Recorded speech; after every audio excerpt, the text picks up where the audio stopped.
Hi, my name is Sebastian Kaempf and I'm teaching a course called Global Media, War and Peace.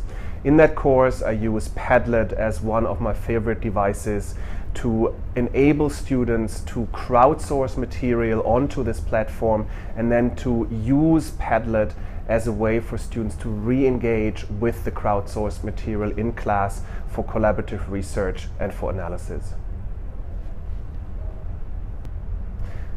The real benefit, I think, of Padlet is that it gives us a very easy to use platform that allows you to have students generate content individually but then engage with it as a class altogether. It's super easy to use. You can edit it, you can move things around, it is visual, you can upload text and images. It is something that happens very quickly, and so you can use this either before a class or in the classroom for all sorts of different activities.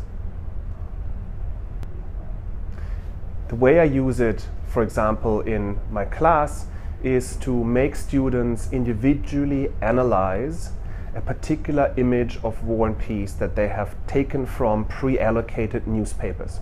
So each individual student takes down this picture, analyzes it, uploads the image and the analysis onto Padlet.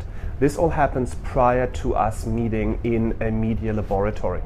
And then once we meet, we actually engage and access the entire database of all these images taken from a particular day in the world. And then we ask students to identify questions that they want to research on this data set of images.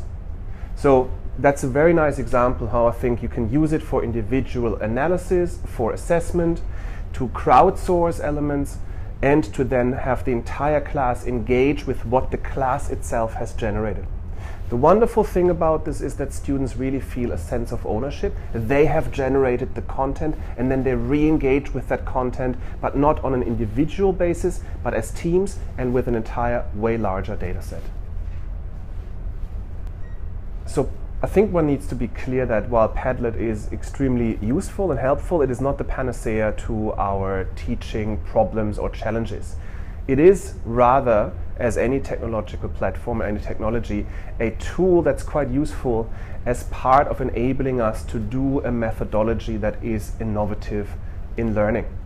So just throwing it into your class doesn't make a difference, but building it very smartly and carefully into a particular type of activity that you want to do, I think it enables you to do really wonderful things. That's fun for the students. It's very easy to use for them. It's quite intuitive, and it's not that difficult even for us of an older generation to cope with this. So just have courage in your own convictions, try it out, and you will see it can be quite useful.